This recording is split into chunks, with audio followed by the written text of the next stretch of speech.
Hello and welcome to the fifth round of the American Touring Car Championship, as supported by Race Department and sponsored by Pitstop Furniture and cockpitfm.net. We are live here from Sebring. I'm Ryan Cullen, and alongside me is Bjorn de Haas. Good evening, people. Good morning, people. You can see in front of you is the points table this season so far.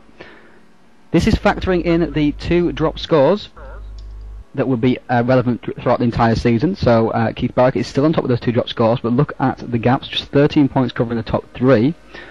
However, Barrick has the luxury of higher drop scores at the moment, so he has a bit more margin for error later in the championship. Sorry. Jesper's dropping a 13th and a DNF for the moment, so not much margin for error for him. Fourth place we can see is Yuri Braham. A poor round last race, but hopefully he can get back on track this round at Sebring. And in fifth place is the DHR teammate of Barrick, of Sol Boucher. In sixth is Miguel Neto, who won out at the last race at Watkins Glen. Seventh place is the third DHR car of Vincent Khan.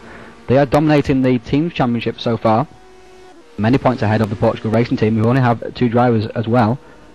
In eighth place is Tyler Skurlock and his teammate Eric Nelson just in behind. They've both all had solid results so far this season.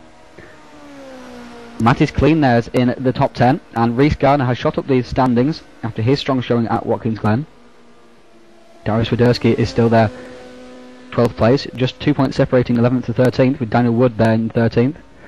Hugo Gonçalves, Reggie Blaine, and then Robert Alves and Diogo Lopez all on level points, 354. With Emil Sarbog doing well. He's come up from server 2 in 18th place. Danny Asbury got a strong run again at the Watkins Glen, of course. He's in 19th, and Stefan Vernet still hanging on in there in the top 20. Bjorn, we're in for a cracker of a race today at the very, very fast Sebring in California. Well, how do you see this race going so far? I hope really good. I mean, if we can get the same race as last week, or like, was it 2 weeks ago? I mean, we are in the game for a packed race here. Yeah, it was excellent racing again, of course, last week. Remember the top 14 on a 2-minute track, separated by less than half a second. That was incredible. Well, as you can see at the moment, Francisco Villa, who are on ball with, running through the track and out onto the back straight, out through the last corners onto the back straight at the moment. He's fastest with 12.787. Keith has said that if he sees a low 2-minute 12, he will retire from sim racing. So I think he's in danger of having to eat those words, and hopefully we'll never see him again, Bjorn. Oh, definitely. I mean, if that 2.12 is going to drop, I think he has to buy us cake. And yeah. Okay, cake sounds good. Well, you can buy me a KFC or something. Should be nice then. But again, we can see that it's pretty much a BMW track at the moment, with Danny Asbury there in second. Of course, he was strong at Watkins Glen. The two BMWs are on top by a long way, as you can see, from 6/10 of a second from the Peugeot of Barrick and the Volvo of Miguel Neto. This is just pre-practice, of course. There's 5 minutes to go until the qualifying. So it's all ready to change. For instance, Emil Sarbog there is putting in a strong showing. Hopefully Darius Swiderski can get his championship back on track after some poor showings since the first round.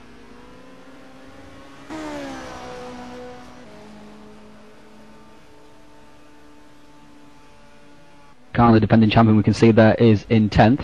VR is improving on his time. As you can see, he's purple in the first sector.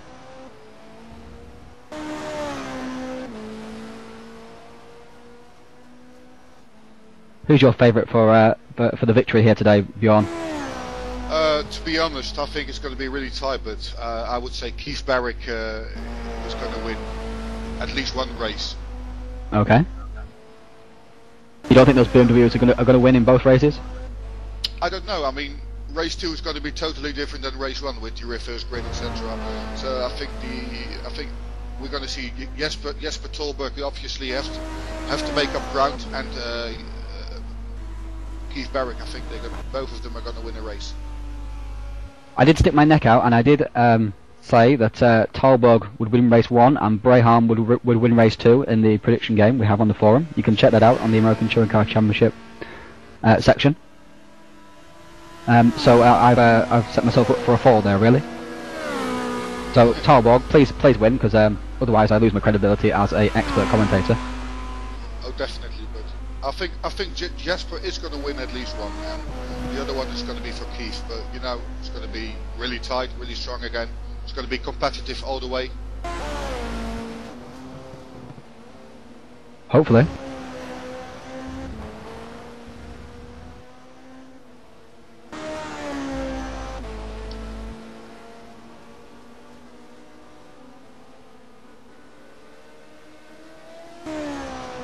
As we look further down the grid, see we've got all 25 drivers in here.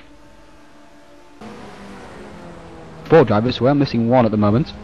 Hopefully that driver will be able to join pretty soon. 3 minutes to go until start of qualifying, which, as we remind you, is Super Bowl qualifying, so just 1 hot lap.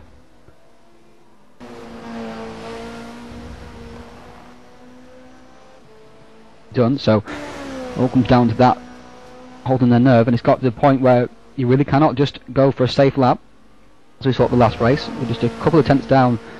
Of course, he found himself back in 8th position on the grid. Dan Asbury is on a purple sector now as well, showing excellent pace, and I think has to be considered as a race-winning contender. What do you think, Bjorn? Yeah, I mean, Dad really showed us some good results last week at the Glen, and again today he's there. I mean,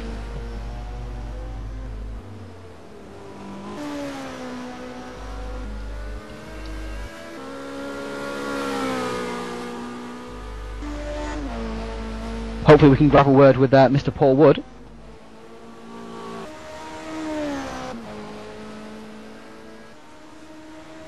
Or one of his Terra Australis racing teammates.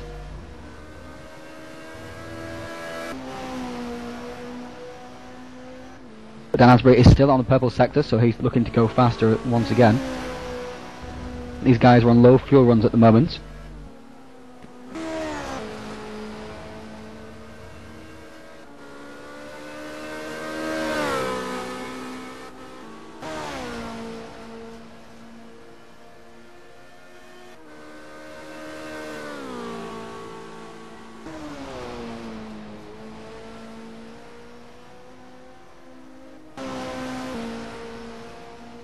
Ah, there we are. Abdul Ahmad has made it into the game, thankfully. So a full quota of 25 drivers.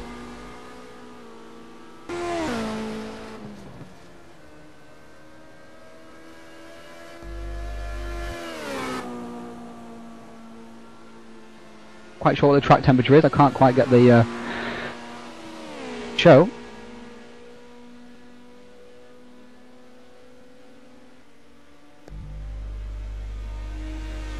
what do you think of Find this out track, for you. Ryan? Very tricky track. I've raced here many times. It's very fast, very flowing, very technical at the same time. You really have to keep your speed up. Of course, there's that very tricky braking zone at the chicane. Of course, the famous turn, the Sunset Bend. Yeah, indeed. Some really fast corners. I mean, the last corner is really fast. The first corner can be fast. Absolutely, yeah. Pretty much every corner is fast. I mean, there's only 1 second gear corner. The rest are all at least 3rd gear. Any at 4th or 5th.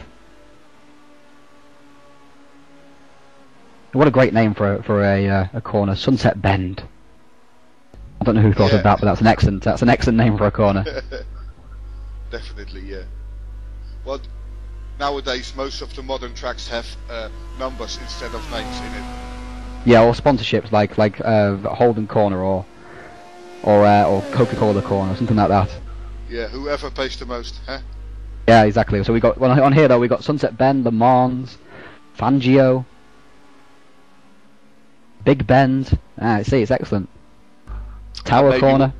Yeah, within a few years we might be having a Ryan Kellen corner or a Björn de Haas corner. Hopefully that's because of our fame rather than the fact that we crashed all that at the time. Indeed, my friend. Well, we never crash, do we? Never crash. A crash, what's that? I mean, Yeah, I usually always finish. I mean, well, it's at the back, but at least it's a finish. So we are getting ready for qualifying, which will be going to qualifying pretty soon. Dan Asbury didn't manage to carry his speed through to a faster lap, so VR has ended the session on top of the field. Tarbog there in third place. Here we are now in qualifying, Bjorn. I'm all excited. I'm really excited again. I can't wait to start again. I mean, that one lap qualify is, in my opinion, better than like half an hour. I mean, it comes once again down to that one single lap. It does, and it's obviously exciting for the viewers as well. And it makes my job easier because all the session is shorter, so I don't have to talk for so long.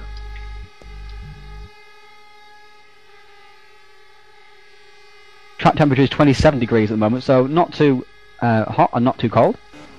So that's not too bad. Place too much strain on either of the tyres. Yeah.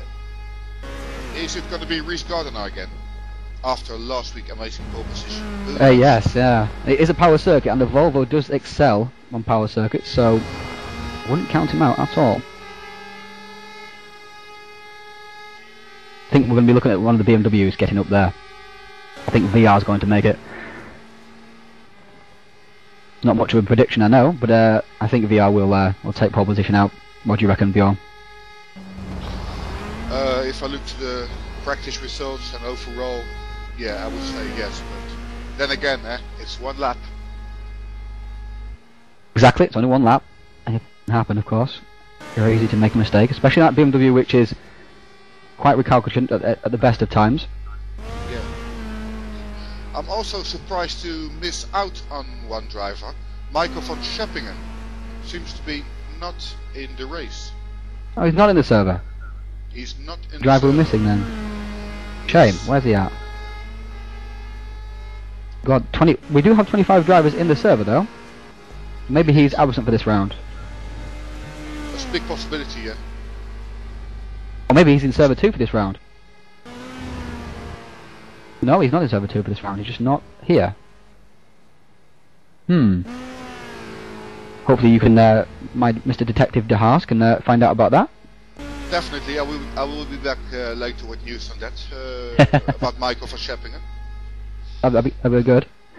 We'll follow Saul Boucher for his lap. We'll go on board with him while Bjorn's doing his detective work.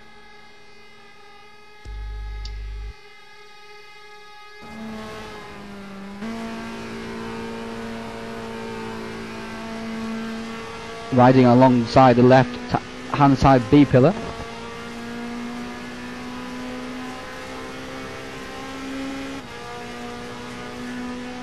Starts his lap, crosses the line. This bumpy first turn, really got to get it as close to the inside barrier as you possibly dare, look like that, and then not run out on the grass just on the exit, coming up there. Very easy to do so. Do that. Gets it straight, braking for this corner. You flick it in, very quite an open corner, but tightens a little bit on the exit. To the next corner, get it nice and neat in, and get the power on as early as possible for the run down this back straight.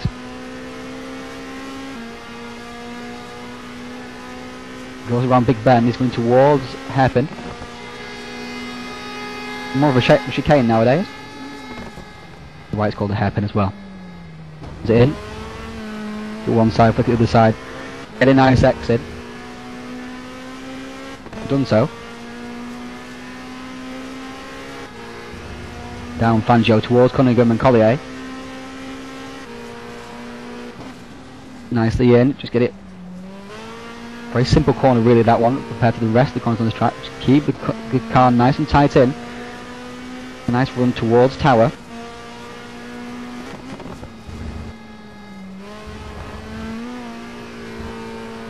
Curves a little bit there, might have slowed him up. Flies now towards Bishop. A little bit here is Bishop. And the next corner is just called Turn 15. There's no actual corner names for them. But this is Turn 15 here, just a chicane. And then Turn 16 is Le Mans, which leads onto the back straight. Try not to hit the big curb on the inside there. Run out wide, use all the track possible. Get a good exit down towards Set Bend along all the straights.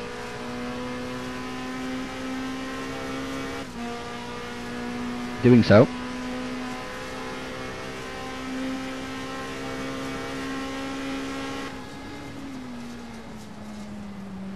It's in nicely. It's very, very bumpy here. Not as bumpy as in real life, but it's bumpy enough. And keeps it very, very tight indeed around that corner. Not running wide at all. Perhaps a little bit too tight for fast pace, but he's going to come across the line. It's going to be 12, it's going to be 13.432. So that's a decent lap there from Saul Boucher.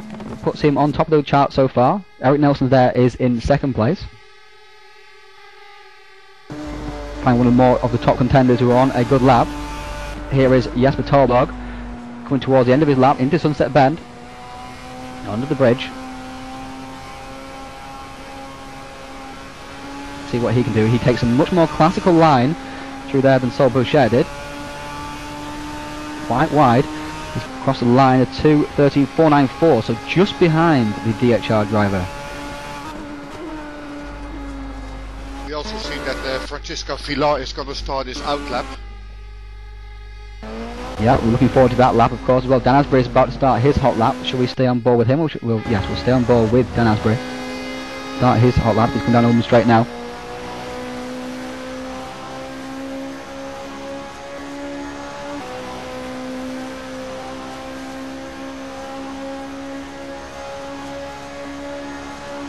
Final turn, making sure he just gets a nice exit. There's no need for heroics. Your out lap. Just a nice exit.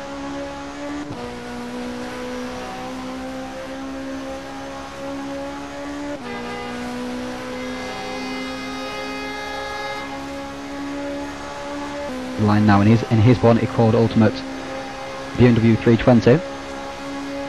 Well, he's gone into the 12s yet, so we're expecting BMWs to go into the 12s. Keeps it nice and tight there, hugs the inside, flies around, hits the curb on the outside, just gives it a little nudge. That's not a problem at all. Yuri Braham has popped up in third position.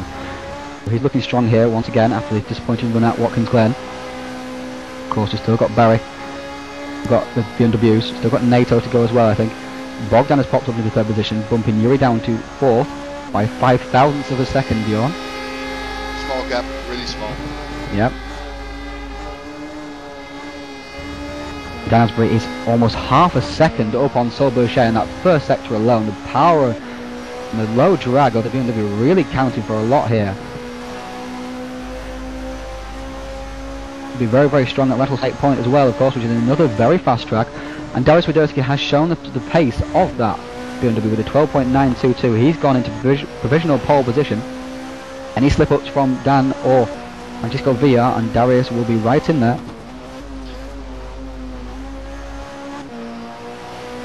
Nice to see Darius back on form once again, Bjorn. Yeah, definitely. Good quality. Whatever's going to happen, he's there in the top 5, top 6 anyway with his performance. Definitely. But it is still half up on the trackdevil.com racing BMW of Swiderski. A little bit wide there. I don't know if that will cost him just a little bit of traction onto the back straight, maybe half a tenth.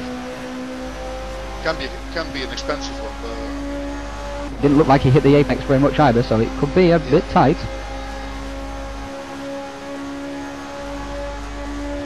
Here down into fourth gear for this final bend. Now he's gone in very, very deep there, a little bit untidy, but he's got it sorted on the exit very, very nicely indeed. Beautiful exit line, look at that, Bjorn. Great. I mean, at 9, 10 seconds, 2 more to go. 11, 12, it's going to be a 12 with 12.6. Excellent last sector there from Dansbury. I think the last corner was fantastic. It was a high risk, but it was fantastic. Now let's go on board with Francisco Villar, see what he can do. He is on his halfway through his hot lap. The familiar now familiar racing colours of Portugal racing team, red and green. Abdul Ahmed taking 19th place.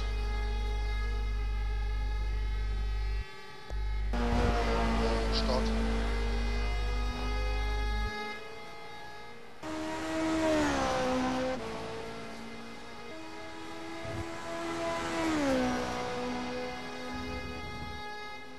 VR is just under a tenth down on Dan Asbury's time so far, and Dan Asbury, I think, did an excellent final sector, so it could be very close here, but VR does not run wide curb that time. Dan Asbury did just drop a wheel slightly on the grass. So if VR gets the corner right, that should be okay for him. This one is going to be tight, really tight. So as well, VR comes around the final corner, gets it turned in, very similar line to Dan Asbury actually. So that's seemed like a decent line to me, but it's of course quite difficult to time from this TV shot. Here we go. Coming across the line, he's going to do a 12.487. He does take pole position. A fantastic lap there from VR. Beats even the second sector time of Dan Asbury. That's fantastic there. It's a BMW 1-2-3 at the top of the table. So at the moment, Reggie Blaine is on a lap at the moment. We'll see what he can do. And then we'll go to Keith Barrett. He's on the opening stages of his lap. So we have BMW 1, 2 and 3, Peugeot in 4th, Honda in 5th, 6th and 7th, and a Volvo in 8th there from Miguel. He'll be a little bit disappointed with that lap. Bjorn? Ryan, sorry to disturb you, but we're just seeing Keith Barrick starting his lap and is green at this moment with his time. There's Reggie Blaine, he's gone 19th. A little bit disappointed with that, I think, Bjorn, don't you think? Stronger run than that. Oh yeah. So Keith is on a personal best at least with the green. Yeah. So we'll see what he can do. Second sector.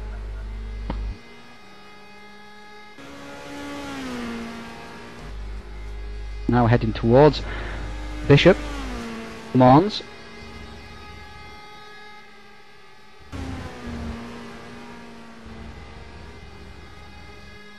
Through there. Kind of rocking as he presses the brakes. Nice line out of the corner. I didn't quite see his split there, Bjorn, did you? Yeah, I did. He lost about 3/10. The first split he was green, and the second split he was like up 3/10. So he lost a few tenths. Okay, so he heads around Sunset Bend. Go on board with him, see what he can do. We are now riding on his front bumper. Nice classic line out of Sunset Bend. Some very different lines through there. I'm quite curious to see that. Interesting lines. And Barrett crossed the line with 13.426. He's 4th. He's the best of the non-BMWs, so he will be pleased with that actually, I think. Bjorn? Oh yeah. Look at that, almost a second behind the pole position of Francisco Villa. Surprises me, I mean, that the BMWs are that quick here.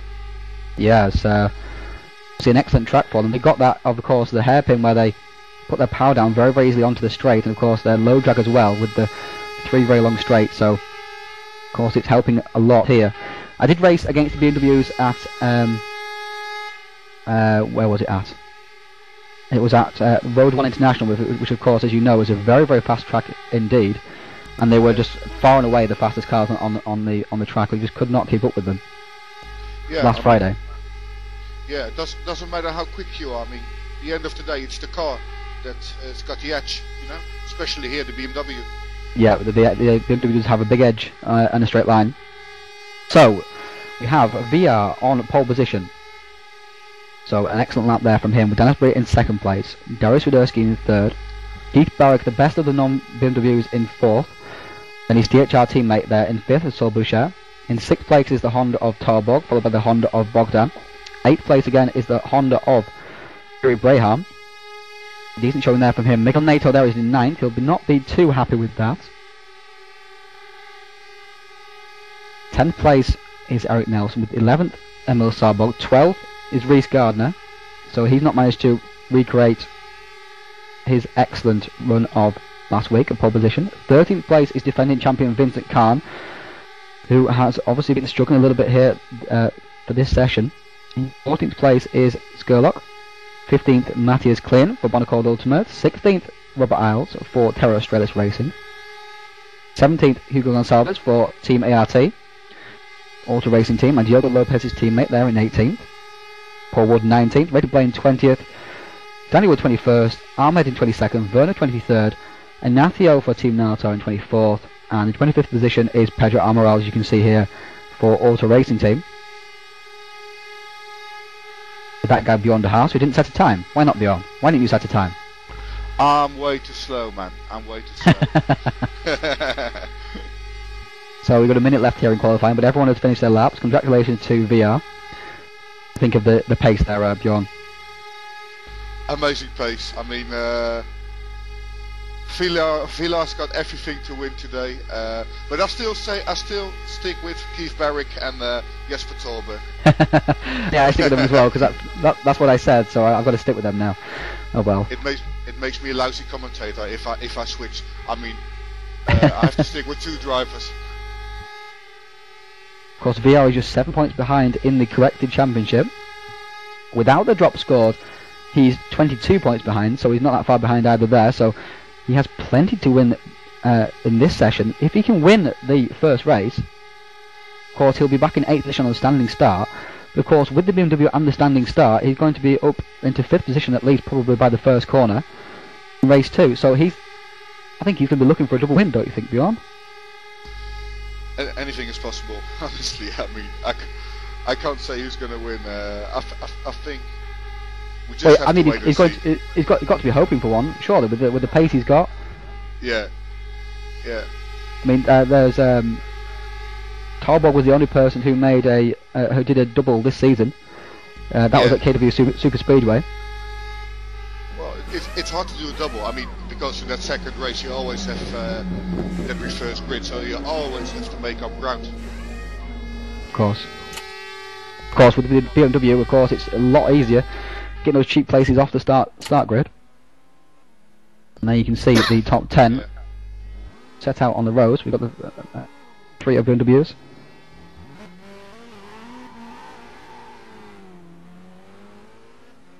Did you get any news on Michael van Scheppingen? No, not yet. Working on it. It seems that he's not driving. Nobody can contact him, so we just have to wait and see until he contacts us. Shame. It is, because I was looking forward to see him, and yeah, there's only one teammate for me in this race, you know.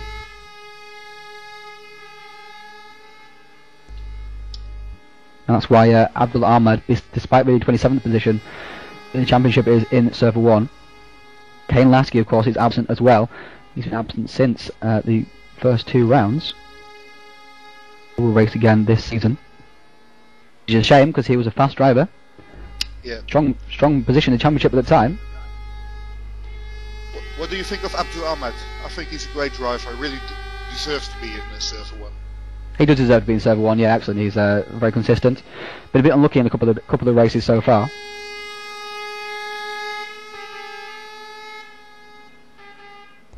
Did a few Formula 1 events against him, and proper fast driver, really.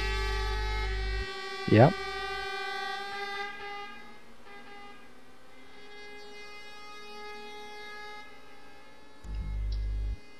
Sure if my stats are correct, but I think that's the first pole position of the season for Francisco Villa.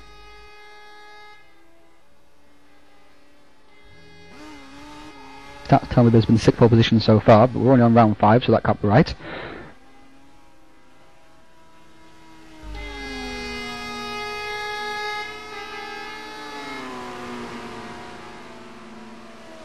The results.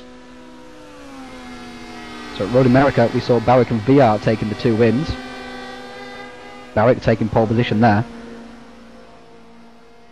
But of course it's curious, isn't it, Bjorn, because the Road America, of course, is a very fast track as well.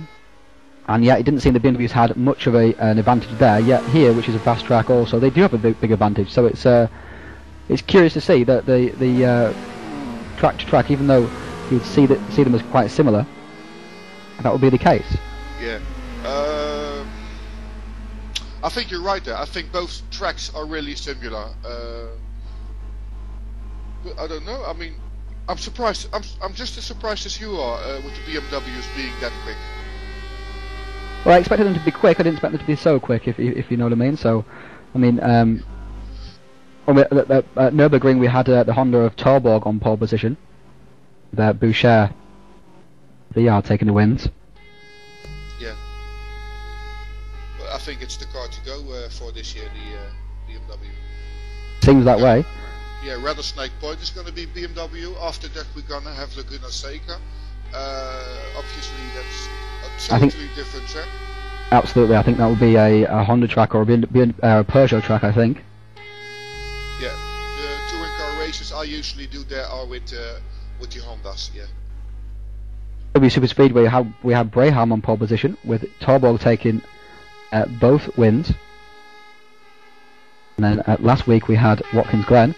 And Rich Gardner took a surprise pole position with NATO and VR, I think, taking the wins, didn't they? Yeah, NATO and VR taking the wins. Exciting stuff. Hopefully we can see some of that today. We've got a minute to go before the start of the race. We're about 3 minutes to go to the start of the race. Reminder that it is a rolling start at the start. First lap, so don't get too excited when you see the cars on the grid. Start accelerating once they're out of Sunset Bend. It'll be interesting to see them go all piling into the first corner at high speed.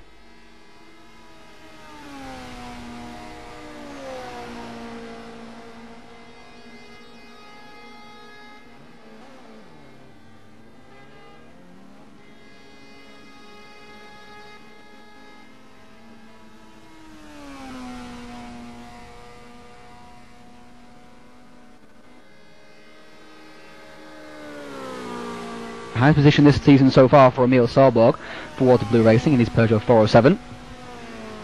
Got 12th there at Watkins Glen. 11th this time around, bringing, as you can see, the best position so far this season for Bogdan as well in the qualifying. We're pleased with that. In the Honda, which has not been super competitive here. Gerlach will be a little bit disappointed with his 14th position back on the grid.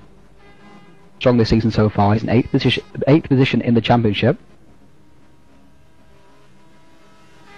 Top 8.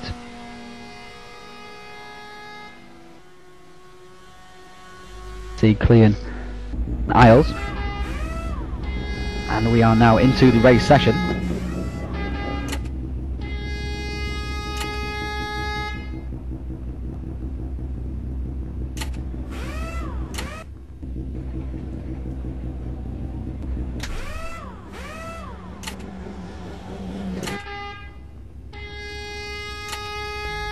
What's going to happen in turn 1, you think, Brian? Are we going to see a few good moves? Well, they're going to be paddling in there at quite a speed as they're on a rolling start, so it should be interesting. Wait for the drivers to make their way onto the grid. What do you reckon, Brom? Do you think we'll see fireworks in that first turn, especially with the BMWs at the front as well, which are relatively easy to spin? Well, I don't think we're going to see fireworks in the first corner. I think we're going to see fireworks the whole race once again, you know. I see. That's very well propaganda there, Bjorn. I'm proud of you. I mean, it is the ATCC. I mean, it's the premiership of online racing, you know. Definitely the closest touring car league on the net so far that I've ever seen. Highest level of standard.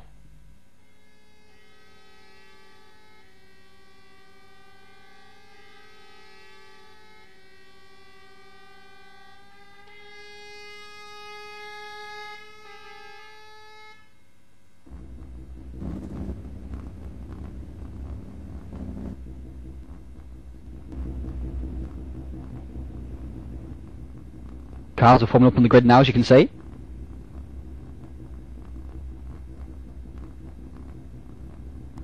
Always exciting moment for a driver, these ones. I mean, that last minute before the start, you know, your heartbeat races, thinking about what are you going to do before the start. Am I going left? Am I going right? You never know what's happening in the start, you know. Of course, yeah, and panicking about your making sure you got enough fuel and double checking and rechecking. Seems to have a little tap from Andre Bogdan, who tapped Saul Boucher, who had some problems getting off the grid.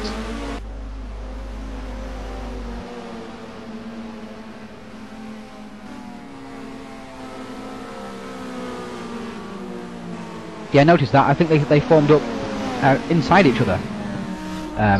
From what I was saying, and that's created a couple of problems, but it's obviously been sorted out pretty quickly. Yeah, although I can see a bit of damage on Saul Boucher's car at the back. Just if you see the ATCC logo, it's a bit bruised up, but I don't know if it's going to affect him. Well, let's have a look at that. So, to Saul Boucher was in 5th place in the grid. We can just see the little dent in the rear corner there. I don't think that will affect him too much. Hopefully not, at least anyway.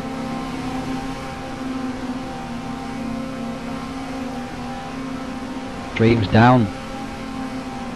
First straight. It doesn't have a name actually. It's just called kind of Big Ben straight. The straight afterwards it's not called, but the bend onto it's called Big Ben. Here is hairpin. All the curves here if you can when you're under racing.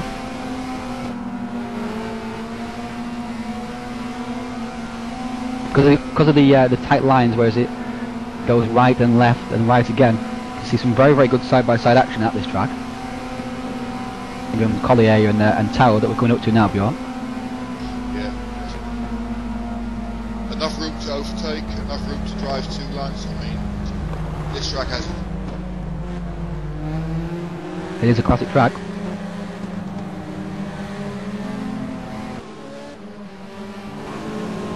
Field streams around. It is an excellent sight seeing this field stream around. All the different colours.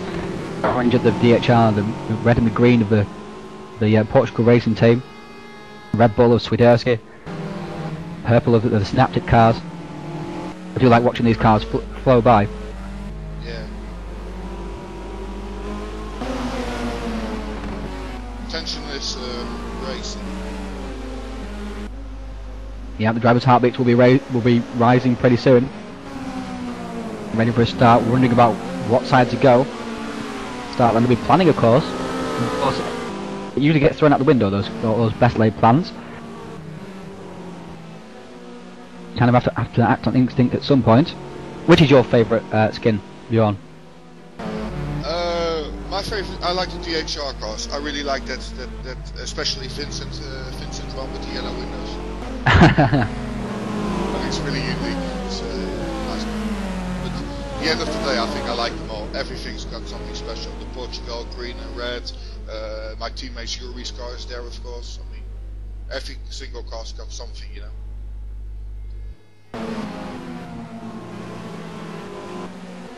Absolutely. And here we are now coming up to the final corner. Drivers getting themselves ready. Themselves pumped up.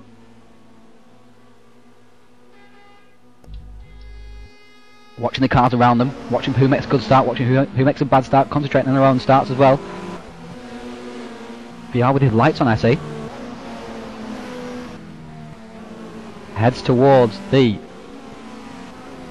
start-finish line. Underway very shortly indeed.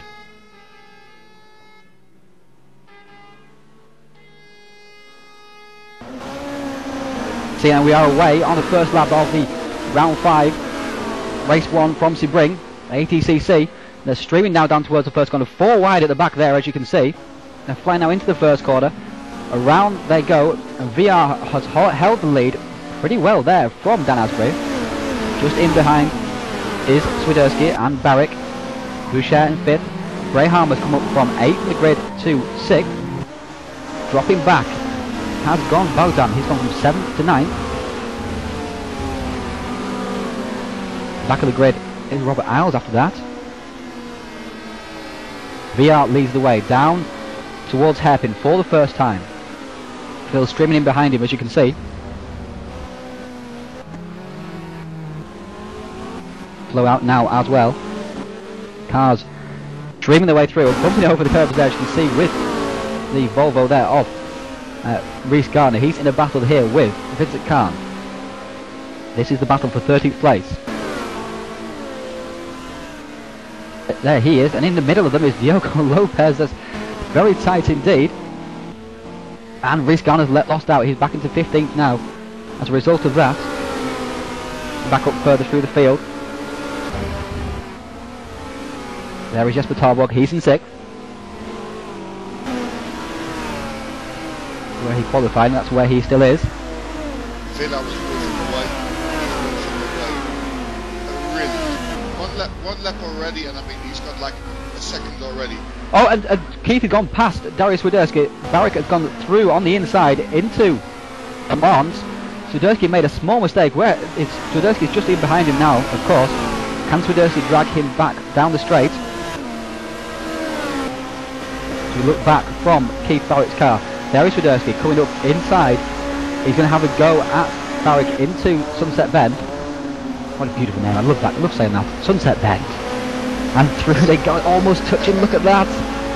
And Swiderski, he just tapping the back of Keith Barrick there. Keith's going to have his work cut out to keep that BMW behind him now, isn't he, Bjorn? Oh yeah.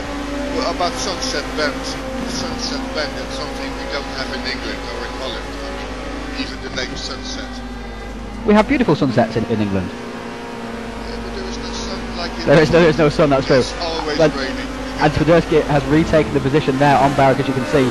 And through he goes, and Boucher and Tarborg are having a battle royale. Boucher had to defend the inside, and there is Braham just in behind as well.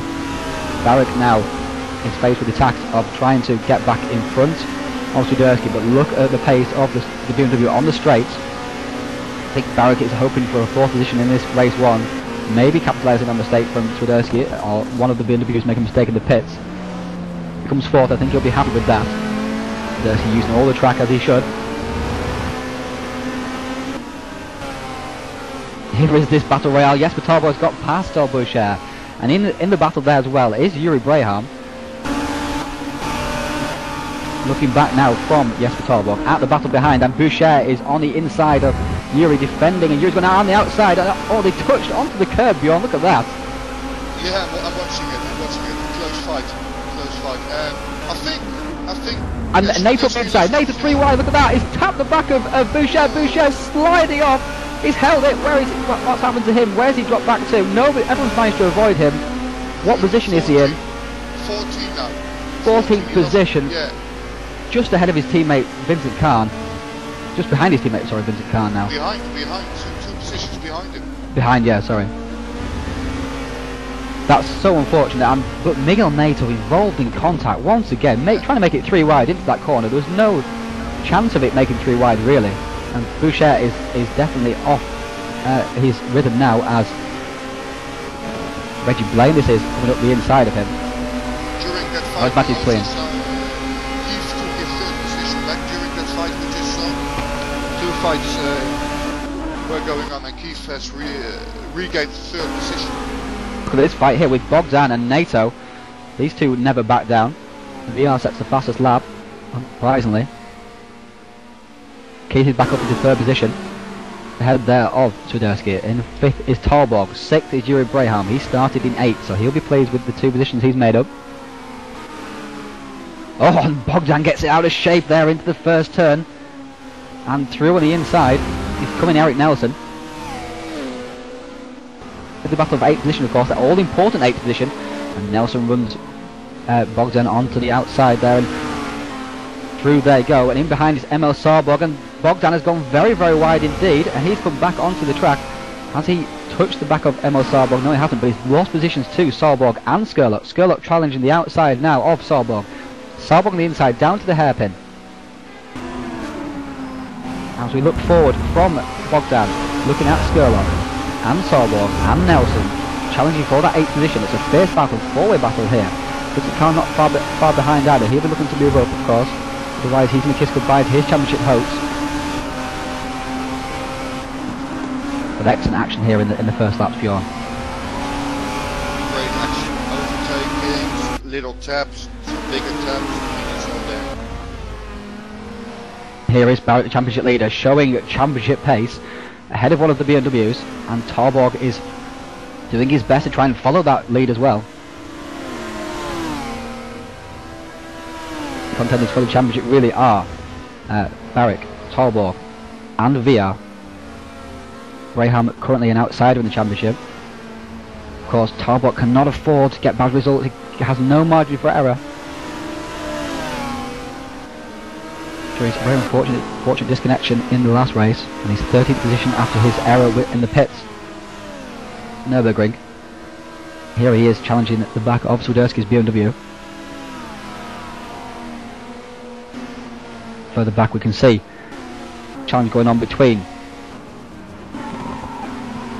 Waterloo Racing and Sarbog. And look at the back of Bogdan's car. Bjorn, he's got some heavy damage on there, and he's into the pits. Into the pits he comes, and into the pits as well has from Tyler Skurlock. No, not Tyler Skurlock, sorry. Who's coming to the pits? Bogdan is coming to the pits, and so is Nelson, sorry. Eric and Bogdan, yeah, both cars. And Boucher as well is into the pits. He was running in, of course he was running in 14th position, wasn't he? His altercation there with Miguel Nato. Yeah, he lost a few positions there in that fight. He did indeed. Through the field.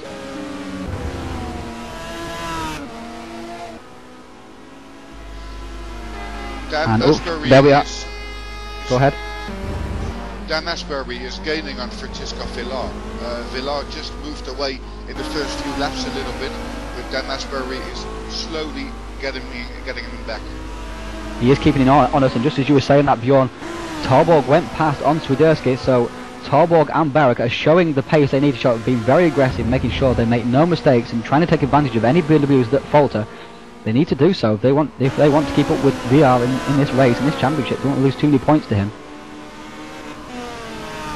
Behind we can see that Braham and Nato are catching up to Swiderski as well. Oh, and Braham gets an inch of tyre on the grass, and it sends him almost straight across the track into the opposite barrier. He's managed to get it up. Oh.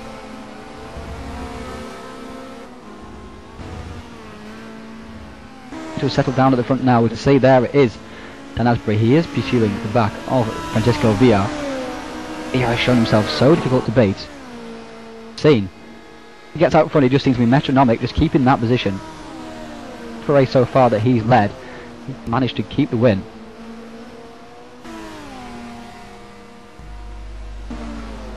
Any big battles? No battles yet now. Okay. We'll focus on Saalborg and Khan, and into the pits comes Saalborg. Lap 6.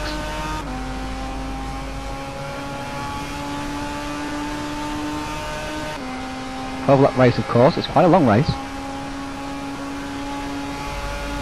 We are halfway through it now. Braham has pitted as well. So has Barrick, so we'll see where Barrick comes out in relation to Braham, if we can. Back and view people who have pitted. There is Braham. Oh, Braham's missed his pit box. He had to reverse. Oh, what's he doing? That would cost him much time. Time he could not afford to lose to the BMWs. Or to Barrick and Torborg ahead of him. Going again. Look at the gap now Barrick has over over Braham. It's probably 3 seconds, 4 seconds, if not more. Yeah, exactly. Timing says it's around about 4.5, so the error there from Braham. Maybe cost himself 1-2 seconds, and of course, very, very difficult to make that time on the track. Doesn't sound like much, but when we're dealing with thousands and hundreds of a second, it's always hard to overshoot your pit box. I mean, did it ever happen to you, Ryan, in a race or in a league race? I do it all the time. I'm rubbish. Stall it as well. Stalling is the worst thing. Is overshooting the pits and stalling. That's the worst thing to do. You definitely. Cue panic. Quick, ignition starter. Crap. Yeah, I usually hit my pit crew. But, Well, I'm not quite as evil as you, Bjorn. I try to take into account my my garage crew. I'm very grateful to them. I don't try to run them over. See a little bit of damage on the back of Yuri Braham's car as well. So there's a few cars with damage in those rear bumpers. Usually cars that are around the area of Miguel Nato, it must be said. Yeah, definitely. But Reese is there with damage. Andre Bogdan is there with damage. Name them. They all have a little bit of damage. Francisco Villar sets the fastest lap on lap 6. That's an excellent time on lap 6. Into the pits comes Miguel Nato. Just ahead of him there is Swiderski. Pits already was Torborg. He had a big gap, didn't he, on Swiderski? I wonder if he dropped back into some battles at some point. Tarborg gets going. Interested to see where he pops out in relation to Keith Barrick. There it is. We've got NATO, and in front of him there, of course, is going Tarborg. Where is Keith Barrick going to be in relation to Tarborg? Tarborg was behind him before his pit stops. Khan leaves the pits as well. Keith Barrick is on the straight now. There he is, coming down the straight. What can he do? The camera shot is not very good. Let's try and... There we are. There is Tarborg, and he is in behind Barrick still. So Barrick holds the position over Tarborg. It's like a status quo as well. But Tarborg will have 1 lap fresher tyres, so that might count for a little bit later on in the race. And Asprey is still ahead of these two. Came into the pits at the same time as Tarborg. There he is. Placing Contado and Nato just up ahead there, but he's not pitted. So I think he's actually the only driver not to pit so far, so just every driver up by 1 in the top. Expect VR to be pitting this time around. There he is. Green at the front of the field so far. Not a commanding lead, but a big enough lead, Bjorn. Definitely. I mean, Villar is really showing the quality of as a driver he is today. Yeah, he does like leading from the front, and he does it very well indeed. He goes around Sunset Bend. He goes slightly wide there as a result of me saying that he was a driver. Mockers on him, and he brakes hard now for the pit lane. Into the pits he comes. So we'll follow Dan Asbury around, see where he comes out. Quite a gap there on Keith Barrick, as you can see. Got a gap of 3 seconds on Barrick. Well, Tarborg is just 1.2 back from Barrick himself. I think Tarborg is sniffing for a position on Barrick. Dursky is 3 seconds back from these guys, so he lost out big time in that pit stop shuffle. There is Braham and NATO. Braham is wanting to get past with Dursky as well, which he needs to do. Keep up with his championship, keep his championship hopes alive. You know, Dan Asbury's going to take the lead. Trust me, Ryan. He's going to take the lead. You think so? Let's have a look. Yeah, I'm pretty sure. Comes now down. Yeah. Where is VR? VR is... There is VR. Exit the pits there. No, Close. I think he's got a bigger gap than he had before actually as well. He had a 1.2 second lead before the pit stops, then set fastest lap while Dan Asbury was in the pit, so he should have a decent lead. Indeed he does. 1.5 seconds it looks like to me. Indeed, 1.7 seconds. Asbury is... You see him really trying there as he came out onto Big Bend. Really keeping his car on the edge. And there is Tudursky and Braham. This is the big battle at the moment in the top 8. Any battles further down the pack at all, Bjorn? 20th place is Saul Boucher, so he's dropped back, way back once again. Oh, and Braham just gives the back of Swiderski a little nudge. Swiderski gets out of shape. Braham backs off the line. Get back online.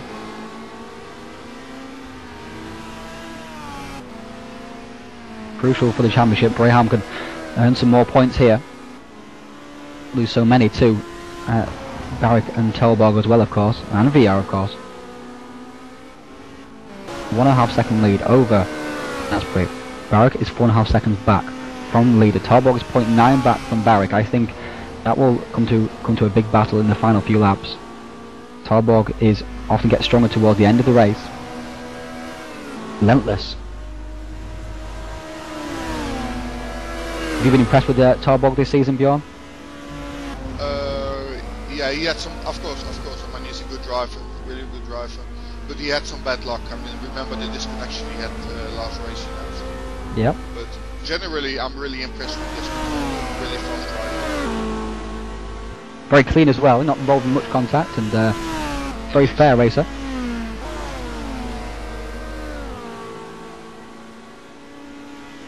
I watched him race Barrick at Road 1 International last week. One of the club races at Race Department, and they were very, very close together the entire race, and no contact at all was made. And as I said, Barrick and Tarborg are now locked in battle. Barrick must have made a mistake somewhere, because gap has come down from 0.9 to 0.1. Tarbog has a little look into the first turn. But this should be excellent battle between top two front-wheel drive runners in the championship. To have great respect for each other. Hundreds of races together now. The last 6, 7, 8, 9 months.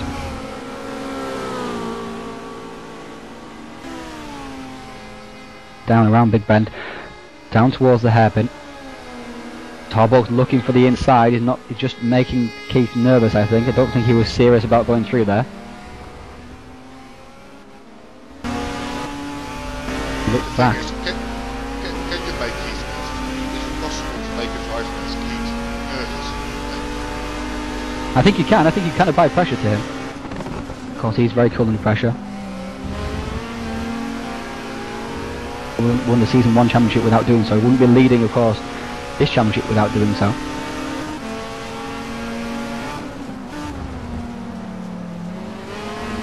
You just distract them a little bit, just under brake, and just you can always take half a second out of them. Slightest error on the exit, and of course you've got decent speed. You can come straight through again, and Tarbog is taking much better lines than Barrick. Barrick is just slightly missing the apexes everywhere. Got Tarbog right over the curve there. That was very aggressive indeed, and he's got an excellent run. I think no, not quite, just hits the inside curve. Barrick gets good exit as well. Tarbog is menacing in behind, picking up the slipstream here in his Synaptic Honda Accord. Barrick just goes to the inside, just ever so slightly. Look at that, just taking the middle of the road. Tarbog is not having any of it. He looks up the inside. Oh, it's a big slide on. Holds the slide, keeps the speed up as well. Well done there, Tarbog. Barrick holds position still. We are now on to lap 9. Lap 10, sorry. VR, fastest lap of the race so far, 2:13.522.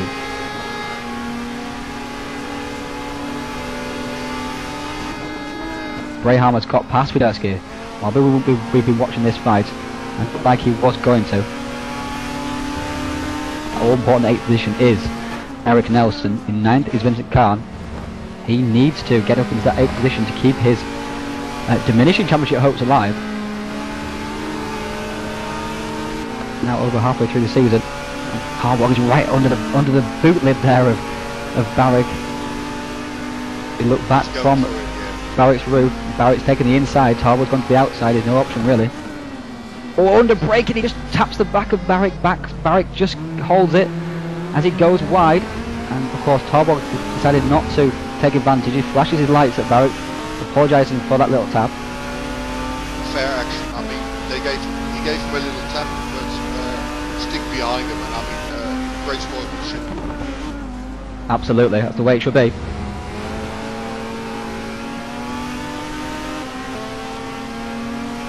Driving these from these two, but I think Tarbog's got 2.5 laps to make a move. I think he's going to eventually. I don't think Barrick can hold him off. Tarbog has slightly better tyres, as we were saying, just 1 lap, so I think that's making just that 1/10 of a second a lap difference beyond. Definitely. He's taking different lines, but then again, Keith is defending, you know, so he has to drive different lines. Of course. Of course, you can get caught too much up in defending and not actually get a decent line. It just keeps you vulnerable rather than protecting. It just keeps you vulnerable. And here is Tarbog once again right up in behind at maximum speed, 6th gear. They're going into Sunset Bend. This is the fastest part of the track. Back off once again, but oh, Barrett's gone slightly wide. Yeah. Barrett's gone slightly wide. Up the inside, he's going to go. Tarbog takes 3rd position. This is a crucial battle for the championship, and Tarbog asserts his authority in this race. Excellent move there. Just waited and waited and waited and waited for that tiny mistake that we were saying should come at some point. And Barrett made it. And he is coming back, absolutely. Coming back. He is there. He is there. Look. He flies up the inside. Look at that. Whoa. Oh, and Barrett goes slightly off as well again, and Tarbog's up the inside. And Tarbog has got the line into the next corner now. Excellent driving there from Tarbog. Just let Barrick do all the mistakes. Didn't force anything at all. That's superb driver there from Tarbog, don't you think, Bjorn? Yeah, I think that last corner, I mean, Jesper taking it, and then once again Keith lining up for the first corner. I mean, it's switching positions here. Here is Keith again. Yeah, on the outside, Tarbog's making sure that he holds the inside. Tarbog goes deep in, gets a poor exit, but Barrick didn't hit the apex either. And look at Barrick, he's right up the inside, up the boot lid of Tarbog. Let's go on board with Tarbog. Looking back at the DHR Simcraft driver. It's all over, he's just wiggling around in the back of him. Much more aggressive driving there, we can see there from Barrick. He's much more assertive in behind. Tarbog's a little bit more passive, waits for the mistake. Barrick will try to harry it into a mistake. No doubt about that. And Tarbog is running slightly wide now. Of course, it's always easier to follow a car than to lead, isn't it, Bjorn? Definitely, you always have that car in front of you, something you can focus on, especially in a fight. It's really good to have a car in front of you. Exactly, yeah. Well, you don't want the car to be in front of you, but of course it is easier to follow. And so that's the case now, whereas whoever is following us is looking quicker, as we can see. Tarbog seems to have got his rhythm back. He got an excellent exit there onto Ulman Straight towards Sunset Bend. Then again, Keith is going to try at least one more time. So yeah, we're going to go into the last lap pretty soon. VR is starting his last lap. Here he is, just about to go across the finish line.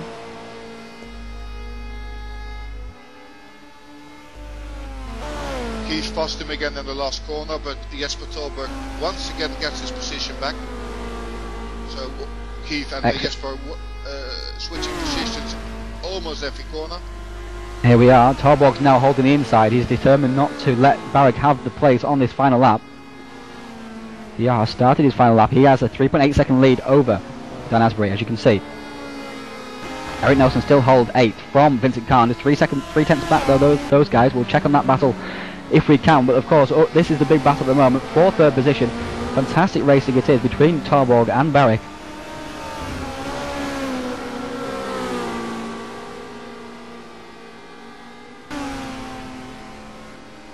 Again, they are nose to tail coming down out of Big Bend into Hairpin. Back at Barrick now from the roof of Tarbog's car. Barrick is all over the back of Tarbog. Jesper is under serious pressure. Jesper just to hold in the inside of the road, making sure there's no space really for Barrick to go up the inside without combat. And Barrick just has a little look at the inside. Not quite room enough. That might give Tarbog the break that he needs for the rest of the lap, you know. Yeah, and lots of understeer there from back. You see his wheels turning, nothing was happening. He managed to get into the corner though. Get down to the last corner, Ryan. Yeah, I think so. All depends on this exit here from Le Mans. Here he is, and that's the better exit. Barrick took a tighter line in. Tarbog took the classic line. I'm not sure if he got the better exit though, and they are very, very close indeed. VR is going to take victory. Here he is in the final corner. He's going to come across the line. Well done to Francisco VR. He got out, he qualified on pole, he dominated the race, 4.7 second lead over Dan Asbury. Dan Asbury comes in second place. Congratulations to VR. But in third position, of course, we are focusing on the battle here between... And Barrick's gone past Tarbog. What's happened there? Tarbog's dropped way back. Yeah, but he's going to give his position back because... oh, I see. There must have been contact in that final corner. There was. So that's sporting there from Barrick. Keith took the inside, basically pushed Jesper Tolberg to the outside, hit each other slightly, and Keith, as a real sportsman, conceded his position back. That's unfortunate there. Oh, great sportsmanship there from... where's Vincent Kahn gone? He was battling with... where's he gone? Gone? He's way back. Yeah. Vincent Kahn, where is he at? He's back at the back of the grid. 25? He was fighting...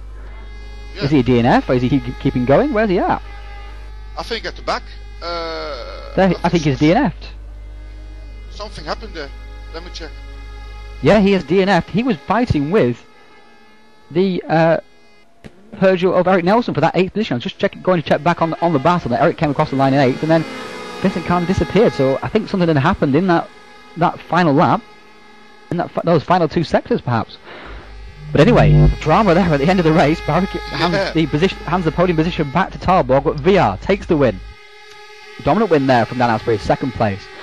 3rd is Jesper Talborg, 4th Barrick, 5th Yuri Braham, 6th there Swiderski. He'll be a little bit disappointed with that, considering the fact that he had 3rd position on the grid. Nato moved up to 7th. He might have wanted to move up a little bit further, but it's difficult with those 3 BMWs ahead of him. Seems to be a little bit inconsistent. 8th place there we can see is Eric Nelson. He'll take pole position for the 2nd race. And then Bogdan Salborg, Klein and Scullop rounded up out the top 12. All the field were very, very close indeed, without major battles further back, but there was not much gaps between them all. Ahmed finished a strong 16th, Werner 15th. Boucher managed to work his way up to 18th. He was back in 20th at one point, so he'd had further problems after his contact with NATO, which sent him back to 14th. So very unfortunate there for Saul. Reese Gardner there back in 22nd. So after the highs of Watkins Glen, Bjorn, Reese Gardner comes back down to earth with a bump. Oh yeah, definitely. And I think Watkins Glen was good for our live viewers. Watkins Glen was good for our racers. But this race is so much better. There's so much more fights going on, so much more action. What do you think, Ryan? Well, there wasn't quite as many battles, I didn't think. There weren't quite as many multi-car battles, but there was certainly plenty to keep us occupied. No doubt about that. We are into race 2 now. There is just a minute, 90 seconds to go before the start of the race. And also see great sportsmanship from Keith Barrick. I mean, Keith Barrick getting onto Talberg in that last corner, hitting each other and giving back positions. I mean, both drivers, fair drivers, great sportsmanship. Absolutely. That's the way to be. There we can see this will be our pole sitter, Eric Nelson. He is the driving for Synaptic Racing. He's the boss of Synaptic Racing as well, and also the co-organiser of the ATCC with Keith Barrick, and a great show they put on as well, as you can see from the racing here. Are we going to see you in any leagues this year, Ryan? Or indeed you will. I will be racing in the race department touring car championship. Very good, very good. So hopefully I can do okay in there. I'll be racing the Seat Toledo, so cross to that one. Of course, I'm running my own league at the moment and commentating on the World Touring Masters. We had our first race at Spa, 40 car grid. That was very exciting indeed. Yeah, great cars. I think the WTM cars. Absolutely, and Keith Barrick actually joined me for that one. So really we nice. are getting set for racing here. Eric Nelson, there he is. Grid. Nice if I got a decent camera angle. Can't get a decent camera at the moment. We'll start on board with. Now away we go, and we are on board with Yuri Graham. A great start there from Sudersky, as to be expected. Goes straight into the lead, and Braham is following him through. Field streams down toward the first corner. Braham has the inside on Nelson. There he is. And Braham has a great start there from 5th on the grid. Finally. 4th on the grid, sorry. And up the inside goes NATO on Nelson. He clips the back of him again. NATO just cannot keep himself out of trouble. Dan Asprey had an excellent start, but where is VR? VR has not had a great start at all. VR is back in 11th position. Got a bit of contact in that first corner. But he's fighting back. Just in behind, as you can see, Reggie Blaine. Keith Barrick is 3 wide. Oh, that was close racing there. Down towards the hairpin. And it's Reggie Blaine who loses out. And there's big contact back there in the pack. Who is that? Somebody spun out. That's one of the Auto Racing Team cars. I think it's Pedro Amaral. Can jet back through the field. There's so many drivers I can't get back there. There he is recovering, and it is Hugo Gonçalves, sorry, his other teammate. So, drama already at the start of this race. But up front, it is Swiderski who leads from Braham, and Braham's up the inside. And Braham is looking to lead this race from the start. He's looking to take advantage of the poor start from Barrick and VR. Yeah.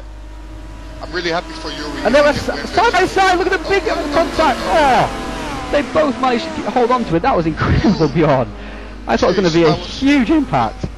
Yeah, indeed, man. I mean... and Nelson gets in the back of Swiderski as well and runs wide. Oh, it's all happening here. Calm myself down here and having a heart attack. I mean, it's 4:30, 5 o'clock here in the morning here in Europe, and I mean... So, as we settle down a little bit, in third place is Eric Nelson, fourth place is Dan Asbury. I think Dan Asbury is challenging the back of... oh, sideways, look at that! Sarborg with a massive slide on. And through he goes.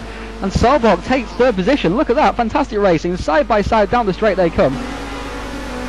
Looking back now from Eric Nelson, looking back at the battle between NATO and Asbury. Just in behind there is Tarborg and Bogdan. VR is in 10th. Barrick is in 9th. And Dan's hit the inside wall. He's going right out wide. He's on the grass. Nathan's going to come across. And Nelson's going to look inside of Sarborg as well. Down the inside comes NATO on Asbury. Through he goes, and through goes Tarborg and Bogdan as well. And Asbury's getting shuffled back, and so is Barrick. He's gone through. And now in behind Asbury is race 1 winner. VR. In behind him is Pedro Amaral. Jogan Lopez, sorry, I get all confused between these three SEAT drivers. Yeah, same here. But what's happening, man, in that first round? Unbelievable action. That was amazing action there between Braham and Swiderski. Contact at 120 miles an hour. That was crazy stuff. I thought it was going to be a huge accident. Yeah, thank God it's not there. I mean, thank God they're still driving. Absolutely. I mean, we do like to see a crash now and then, but that would have been a humongous one. We've taken out a couple of cars, I think. Oh yeah, definitely. I mean, and at that speed, I think they might have come back across the track and taken out other drivers. So it was fortunate that they kept going. But we have now Bogdan in front of Nelson. So Bogdan is on the charge. Nelson has been quite ragged in these opening few corners. He started very, very well. He's passed a couple of guys, but then also got past himself. So I think Sarborg got back up the inside of Nelson, and that perhaps balked Nelson, and Bogdan took advantage. So Nelson is in 6th. Behind him is his great friend and co-organiser Keith Barrick. Barrick has got ahead of Tarborg, so that's an important battle there. Oh, off the track has gone. Dan Asbury. Is that Dan Asbury? I think it is. There he is. He's gone off the track. Not sure what happened there. Just flashed through the camera. Yeah, he is. And where is he rejoined? He's rejoined back in 18th. So once again, Dan finds 20th now. Dear. And 21st. There goes Sauber-Cher. 22nd. Look at oh dear indeed. It's not funny at all for Dan Asbury, but that was just awful the way everyone just drove past him on the straight. I'm not sure what happened. He just flew past, and there goes 23rd position. Hugo Gonçalves goes through again. Dan Asbury needs to get his head down, just keep himself focused. He's got the speed. He needs to get himself back in the rhythm. There's Stefan Vernon 24th, and 25th position, as we can see, is Hugo Gonçalves after his... no, that's Pedro Amaral, sorry. So Hugo Gonçalves made his way back up through the field, and Pedro Amaral's dropped his way back through again. So, deep breath. Here we are. Yuri Brahm lost first position. He has lost first position. What's happened there? Swiderski's gone straight back through. Indeed. Swiderski is determined to make up for his relatively poor showing in race 1. He dropped back from 3rd to 6th. Been a big improvement over his recent runs. It's nice to see him back up the front of the grid again. In 3rd place is an excellent Emil Sarborg, being pursued hotly by NATO. But the big battle is for 5th position with Nelson, Barrick, Tarborg, Diab and Lopez, all in a big line of cars here, sorry. Here is, we're looking at Nelson. He's being pursued by Barrick. In behind is Tarborg, in behind is VR. So we've got the 3 championship protagonists, line astern here. With the other championship protagonist, Yuri Braham, up in 2nd position. He is obviously hoping that he can stay up near the front of the field, and these guys staying behind Nelson. He'll be willing Nelson on. Willer, Sarborg and NATO. Braham is right in behind Dursky, and up the inside goes VR on Tarborg. Has he made it stick? No, he hasn't. He's backed out of it at the last moment. Again, VR is another very, very fair driver indeed. As it looks a little bit ragged back in the pack this time around. Not the serene lines that we were seeing from the drivers in the first race, Bjorn. Totally different race. People tend to fight more with each other. Totally different race. Very hectic indeed. Very hectic indeed. And if we are on to lap 3, will we see any pit stops on lap 4? I think lap 4 is when the pit window will open. Who will pit early? Of course, like you said at the last event, Bjorn, if you're in a battle, it's pay to pit early, doesn't it? Yeah, definitely. That's a small mistake I made myself during a race a few days ago. I was in a fight and refused to make a pit stop, and that basically cost me like 2 positions. Yeah, but it's so much fun being in a fight, isn't it? Definitely. Oh, and wide, wide has gone Nelson, up the inside, he's going to go Barrick. He's flashed his lights, I think that means he's flashing Keith to go by, and Nelson is now back into 7th, and he's ahead of his teammate Tarborg. Will he let Tarborg through as well? I think he might do. And Tarborg's going around the outside, what a move! Look at that, on the outside, coming out onto Big Bend.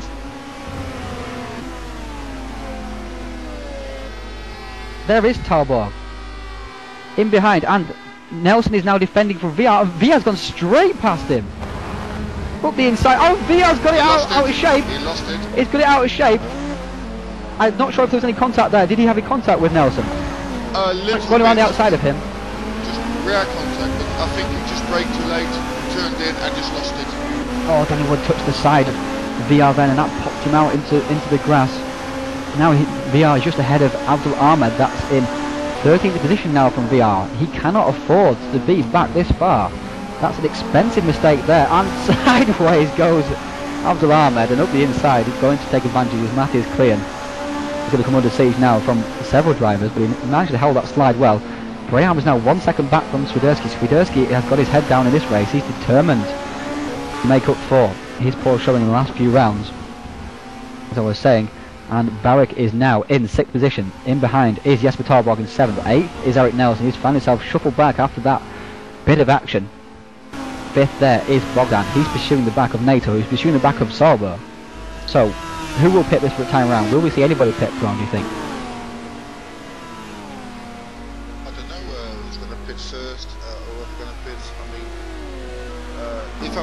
I mean, if I was driving in Yuri Braham's car right now, I would have pit now. You would have pit now? Okay. Yeah. Oh, and Bogdan's pitting. So Bogdan is pitted. I think he's the only guy. Yeah, he's the only guy who's pitted. And in the background there is Nelson pitting as well. So Bogdan and Nelson are pitting, and there is, I think, Skurlock and VR's pitting as well, and Ahmed. And we can see that's Daniel Wood as well pitting. So we'll go back up to the front of the field, and we'll check out some of the battles. Here is battle between Vincent Khan. Well, there was a battle between someone and Vincent Khan then, I'm sure there was. I've seen things. There is Barrick and Tarborg. They are hard at battle once again, inseparable it seems in this championship so far. Braham was caught back up to the R-Class drivers, and Braham was caught up to the back of Swiderski as well. Just 0.6 of a second behind them, and NATO is applying the pressure to Emil Sauberg. This is Sauberg's best showing of the season so far. Even starting the top 8 and up in the reverse grid, I don't think did he, Bjorn? So he's done very well to get up from at the back on the field. Really good show. But for example, the front runners, if you see Yuri Braham, if he can make an early pit stop, he will go out with fresher tyres and maybe then gain an advantage on Darius. I think perhaps him. Absolutely, yeah. So we're watching NATO. In behind there we can see is Barrick and Tarborg still battling together. Look at the mountain. Line astern, nose to tail.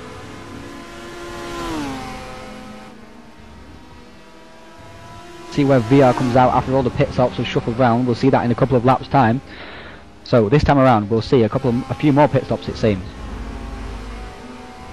Braham will pit this time around, or Swiderski will go in ahead of him. Swiderski generally likes to pit quite late.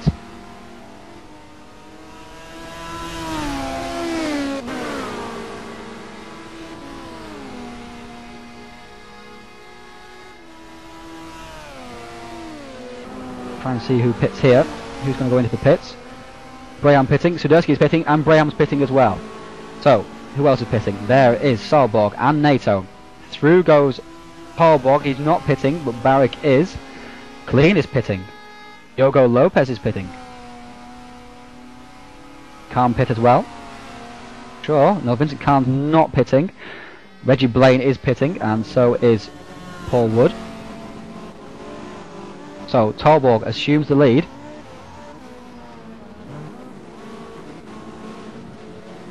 See where Bogdan comes out in relation to the rest of these drivers. Bogdan and Nelson were involved in a big battle between these drivers. Go back through the field and check on those drivers as well. There is Nelson. Lights on.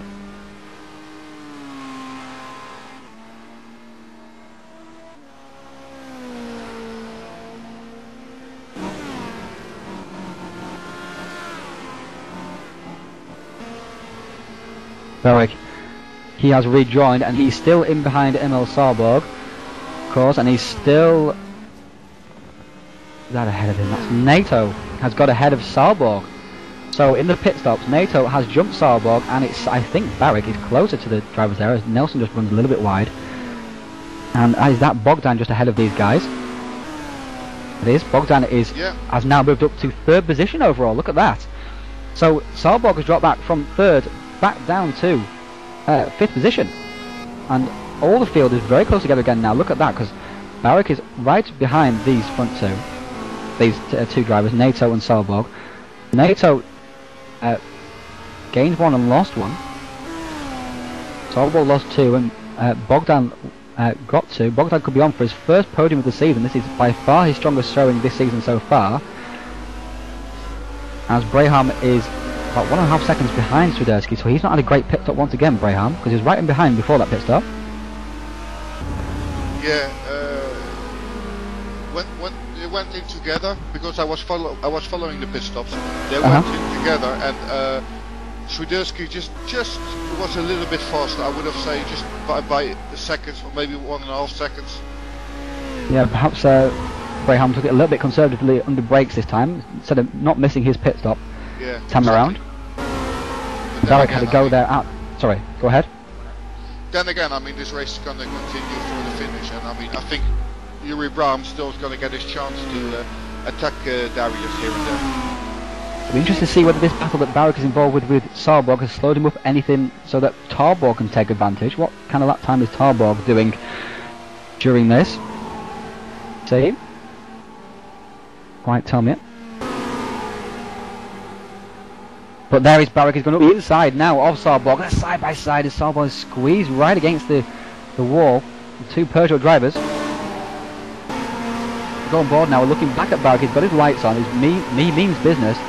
And where is Torborg? Where is Torborg? There is Torborg, emerging from the pits. Barrick goes up the inside of Sarborg. Can Torborg pass Sarborg, sorry. All these Allborgs and yeah. Oh, he looks like he hit the back of Barrick there. Barrick just keeps it on the track. It looks like there's a bit of a bump. Now Torborg is in behind Solberg. There you go. Torborg will be looking to get past, and Solberg is looking to get past Barrick. This is a great battle once again.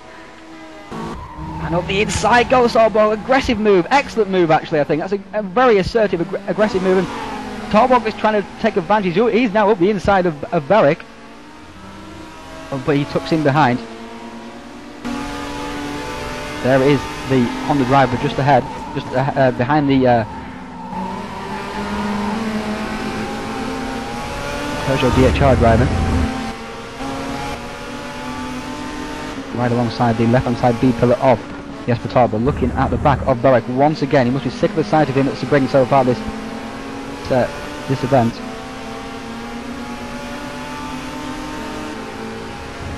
Third position still is Yuri Braham. Swiderski is still leading the way from Yuri Braham, 1.4 seconds ahead. Bogdan is in third, NATO is fourth.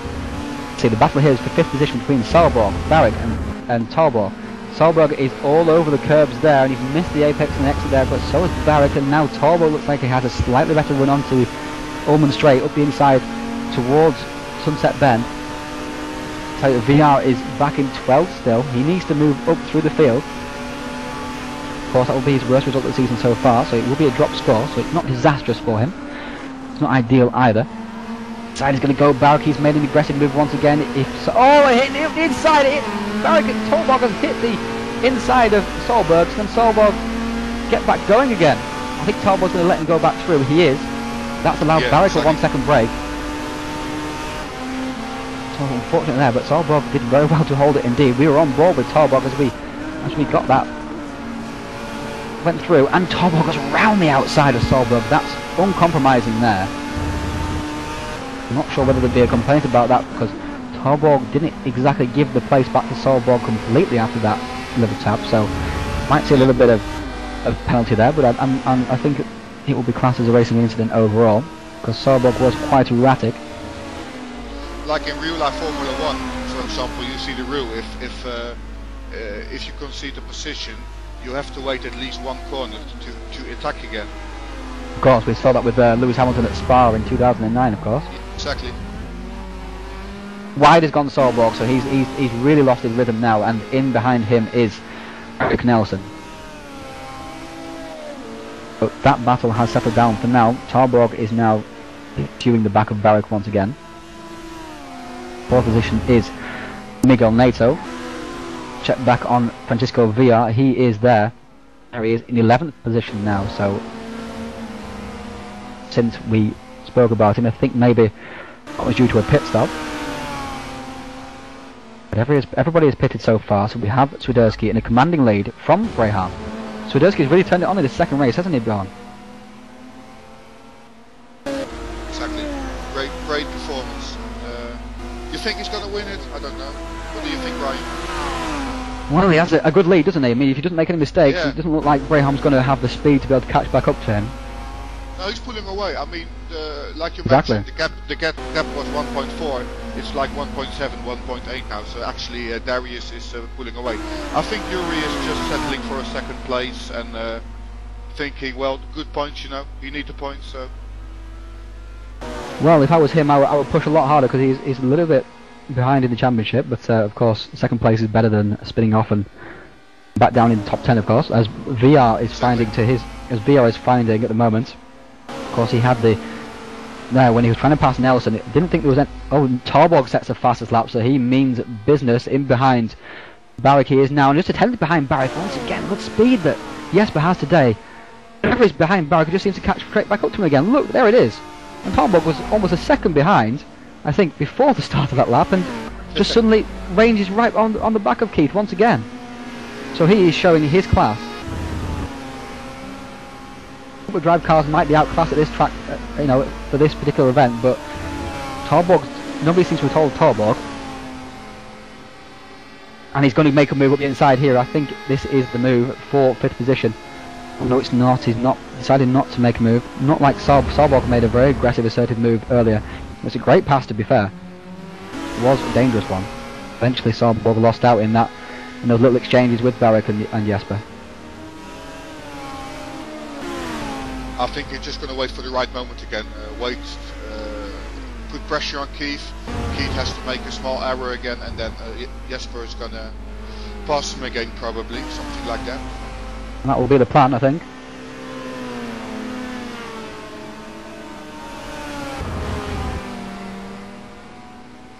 Tolborg, who hails from Denmark.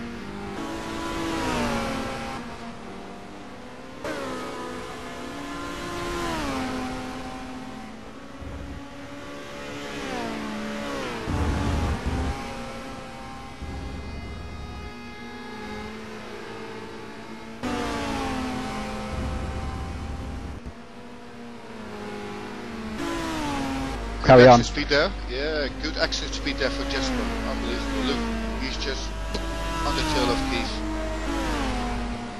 Look at that, right up the gearboxes, I suppose you would say. In it, probably one of them, the gearbox is not in the rear of these cars, but he's under the boot lid of Barrick. Barrick certainly knows that he is there. He's not letting Barrick relax for 1 second at all.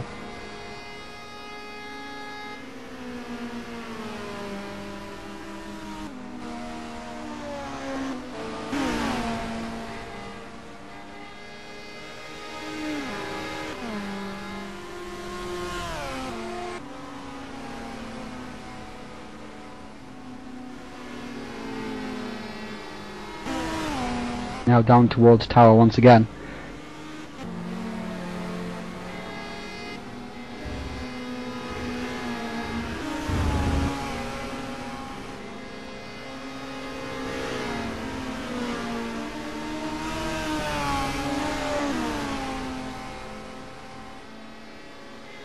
Down the straight towards Hairpin.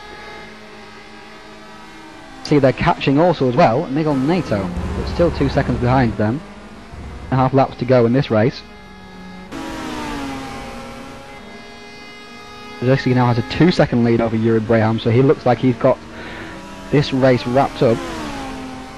But was not lapping particularly quickly. I wonder if Braham is having a few problems. Zadorsky's only in the 14s. Jesper and Barrick are in the 13s. I think they're just consolidating. I think they're happy with first and second, and I think that's about it. I think, like I just mentioned, Yuri's just easing off and taking a certain second position, rather than spinning off.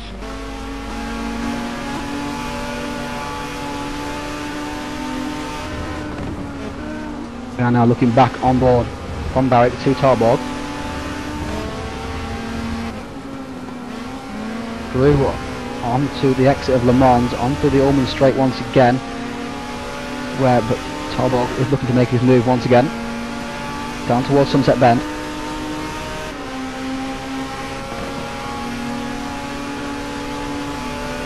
Right up in behind the back of Barrett, that gives him a little nudge. Knows he's not going to have enough pace to get past though. Slipstream is not quite enough, and Barrick goes slightly deep. Torborg's got an excellent line, the back of the car wagging as he comes through onto the start-finish straight. Right up behind Barrick once again, pushing him along. I wonder if they want to catch 8 up before the end of the race. But they're not trying to slow Barrick up, it seems. Of course, if Torborg beats Barrick once again in this race, then game on in the championship. VR is losing valuable ground overall.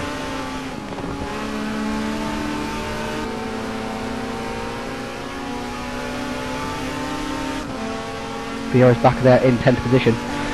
He's in a battle with Reggie Blaine. Here we are on board with Reggie Blaine, looking back at VR. Long before VR decides to get through.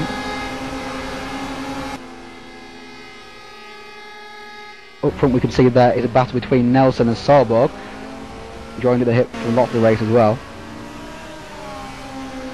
Go over the chicane.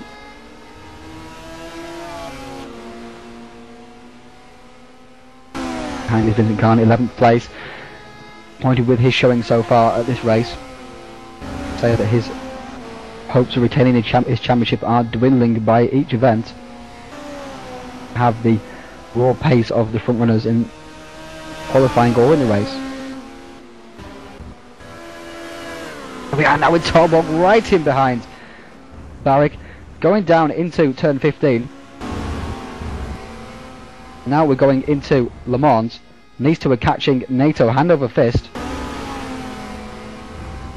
Torborg is certainly not trying to slow Barrick up. He seems to be pushing Barrick towards NATO. Perhaps Torborg feels that he can pass Barrick whenever he wants to, but he's going to see if he can push Barrick towards NATO and maybe perhaps take even more place. Look at that, he's pushing the car towards NATO. I'm sure he's doing that. Yeah. Very clever driver is Torborg. I'm sure that is what he's doing. But we're on to the last lap now. I'm not sure they're going to have enough time to catch up to NATO. The gap between NATO and Barrick is going to be, when we cross the line, going to be less than a second though. Yeah, it's probably not going to happen. I think Miguel Nieto is pretty safe. It's going to be between Keith and Jesper. 0.9 of a second. They've taken a second out of him on that last lap. Sorry, 1.7 of a second on that last lap. So it could be game on, you know. What is Torborg going to do? I think he's running out of time. They're on the last lap now, and the race is still being led by Swiderski. He has been serene at the front of this field. He got passed early on by Braham, but he took the lead again on lap 3, was it, Bjorn? Or maybe lap 2, down towards the hairpin. Lap 2 it was, yeah. Lap 2 was Swiderski retook the lead from the Flying Dutchman racing car of Yuri Braham. Not looked back since. Had an excellent pit stop, nice and clean. from Brayhammer has held ever since. Nice solid run here from Swiderski. This will be his first win of the season so far. Side looks Tarborg on the back of Barrick. This is the battle to watch at the moment once again between these two. Fierce rivals and championship protagonists. Brayham will be happy to see Barrick and Tarborg back in 5th and 6th. And we've lost Skurlock from the game. And what happened to him? Said a disconnection, or perhaps he had an accident which saw him drop out of the race. Boucher has not moved up through the field whatsoever in this race. He's 19th place, so he's had a torrid time of it, this event. That's a bring. He will not look back at this event with fond memories whatsoever, Bjorn. No, I mean, off the pace and Vincent Khan as well. I mean, I suspected him way more up front, to be honest. Yeah, but over the line is going to come Darius Swiderski. Here he is. He's going to cross the line in his TrackDevil.com racing car. That's the first win of the season for those guys. They've had one pole with Reese, but now they're going to win with Darius Swiderski. Crosses the line, flashes his lights. In 2nd place, Yuri Braham. 3rd is going to go to Bogdan. That's an excellent result for him. First podium of the season so far. 4th, NATO. 5th, Barrick. 6th, Tarborg. Barrick held off the attentions of Tarborg this time around. In 7th place, across the line, is Solberg. That's an excellent result for him. 8th is Nelson, once again, 2 8th places for him. VR finishes 9th, he got past Blaine in the end. Blaine 10th, 11th is Khan. 12th position is going to be Diogo Lopez. He's crossed the line in 13th place, there comes Paul Wood. 14th position, Abdul Ahmad, he'll be pleased with that, he's had 2 solid runs so far. 15th place, Dan Asbury.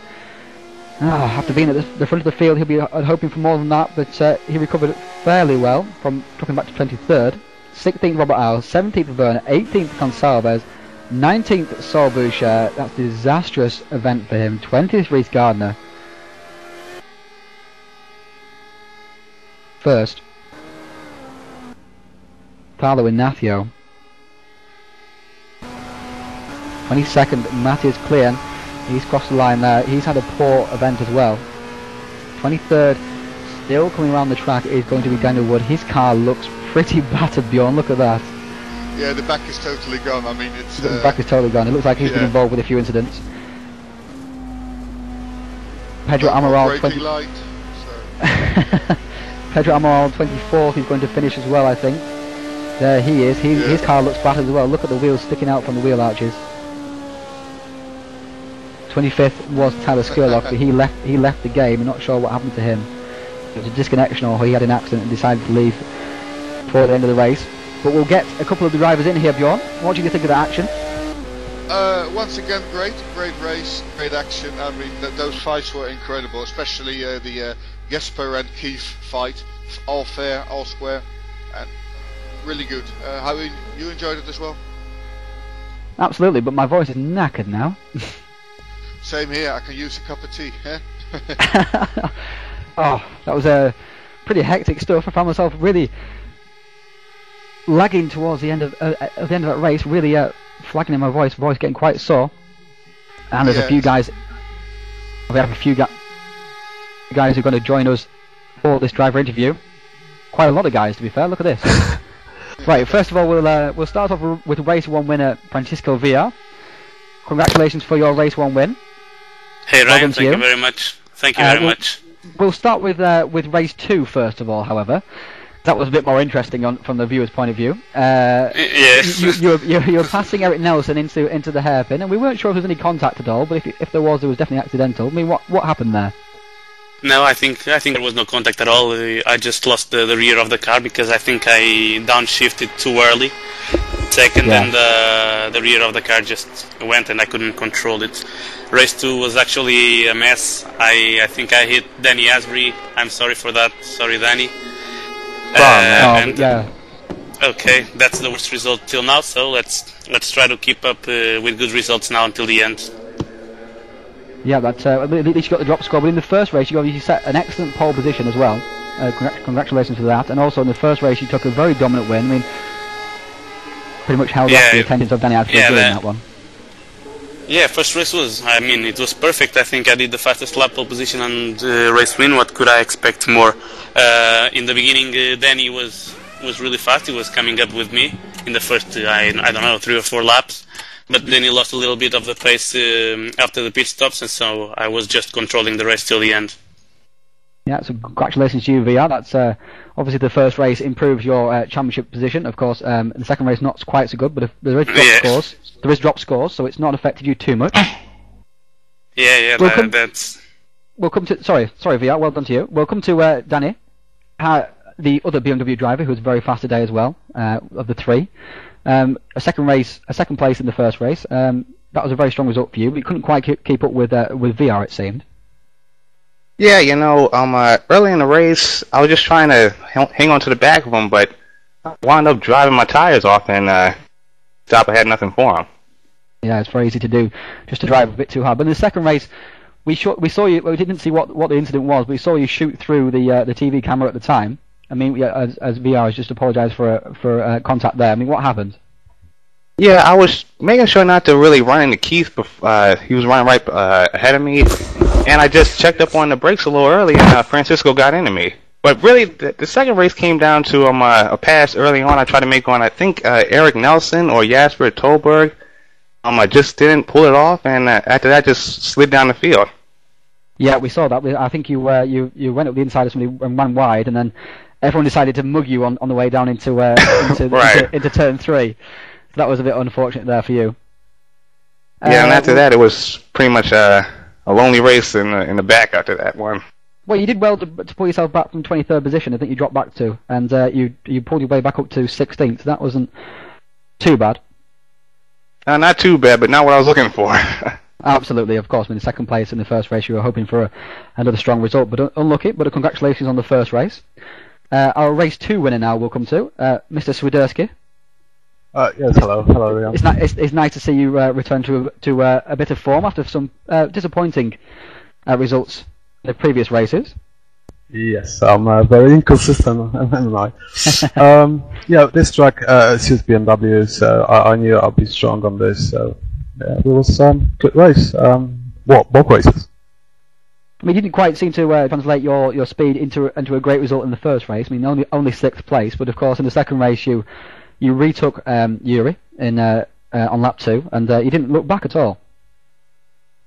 Yes. Well, I have to make a confession. That was lack of practice. I did not practice at all. Well, I did 10 laps offline yesterday, and I thought I'm ready, but yes, I wasn't. Yeah, never ready in this company. Really, you need to work very hard indeed. We'll come to Karen Madaru, Andrei Bogdan, who had his first podium of the season. An excellent result there for you, Karen Madaru, and an excellent pit stop as well. You went from 5th to 3rd in the pit. So, I mean, how did you do that? First of all, hello everybody. I did a lot of practice, pit stopping, lap after lap, race pace, and our first race I was expecting for a better result, but got bumped a few times, race incident, and got to the back. Very bad pit stop in first race, but in second race I passed a few guys. I passed you, Danny, when we went wide. First I passed you inside, and I kept up the pace. I was expecting Kit to hunt me, but he couldn't. So awesome pit stop. So I really, in the final stage, I really tried to catch Yuri, but that wasn't so good. But 3rd place, I'm really excited, especially in this field. Yeah, an excellent result as well, especially with the front-wheel drive car, which wasn't at its greatest form here in the Honda. Another Honda driver was Mr. Yuri Braham, who came good in the second race with a second place position. He didn't quite have enough pace to challenge for the win, Yuri. Well, I'm really excited because I didn't expect to get the second place. First of all, before the days of practice, you saw the other drivers going so much faster. I was like, whoa, I'm really off the pace, and just hope to finish in the top 10.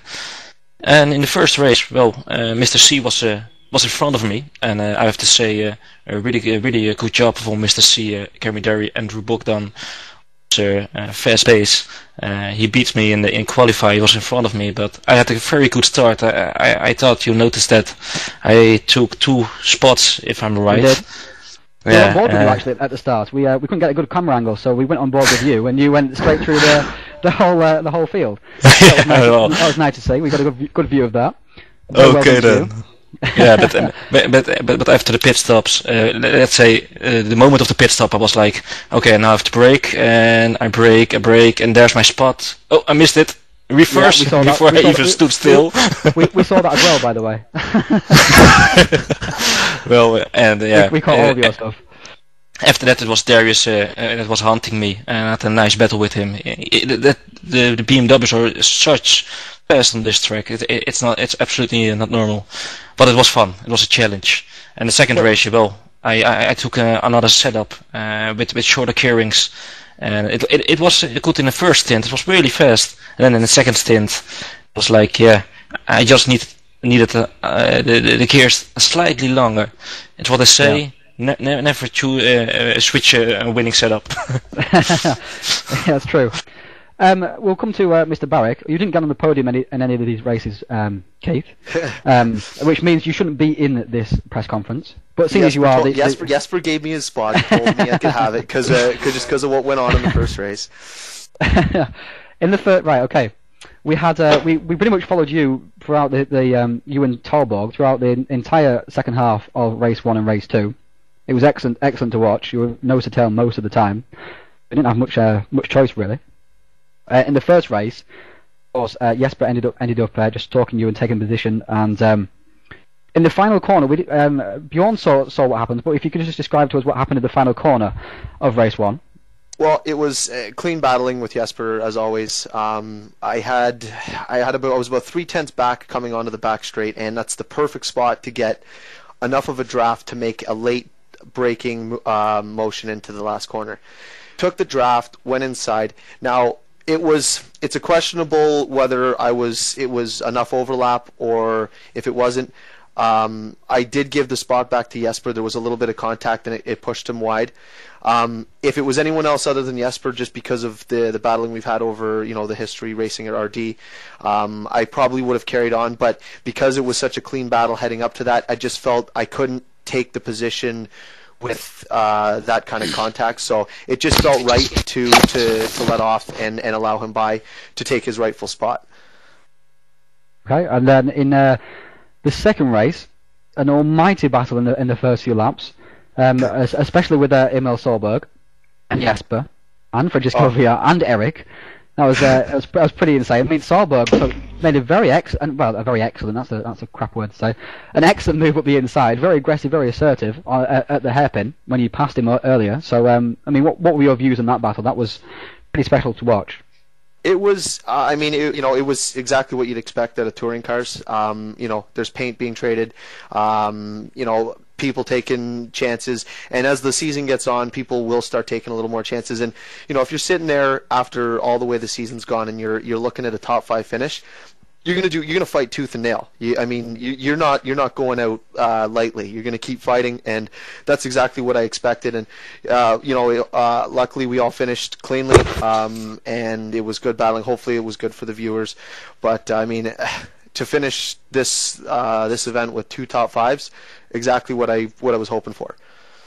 Yeah, but it certainly helps your position. But Talborg will stay there with you. Yuri obviously had a good result in race 2, and Francisco in race 1. So the championship will be ever tighter. Congratulations to Francisco Villa for his race 1 win and his pole position, and congratulations to Darius Widerski for his race 2 win. Thank you. Thank you very much, guys. Thanks for joining us. Thank you. We'll speak to you later. Thank you very much. Thank you. Thank you very much. Thank you, Bjorn. You're welcome. All my pleasure. All right. Take care, guys. Bye.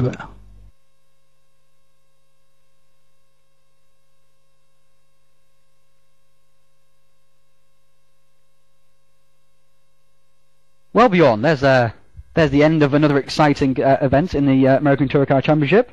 I mean, after listening to the views of the drivers there, what did you make of that? What I made of of the interviews, that I think all the drivers had a lot to say, and that is also what the viewers saw. A lot of action-packed racing, a lot of incidents, a lot of fights going on, and yeah, something that the drivers acknowledged as well in their interviews. Absolutely, and there was no harsh words at all either. As well, even in the incidents where VR touched the back of Asbury, he may of course be in trouble with that, because it obviously will be against the rules. But of course it was accidental, so see what happens there. Yeah, especially. So that's another excellent event, and we are back in 2 weeks' time. This time we will be at Rattlesnake Point, which is a fictional track, of course, but it's again very, very fast. So we will see the BMWs reign supreme once again. So that'll be interesting to see how the drive cars of Braham, Barrick, and Talborg cope with the speed of the BMWs. So join us in 2 weeks' time. I've been Ryan Cullen. You've been Bjorn de Haas. Thank you very much, Bjorn. Oh, my pleasure. Lovely to work with you again, and we see all the viewers for the next races. Yeah, Bjorn will be back at the next event in 2 weeks' time. It's at the same time, 2 GMT or 9 PM Eastern Standard Time. So we'll be at Rattlesnake Point. So in 2 weeks' time, we'll catch you then. Thanks very much, guys, and good night. Good night.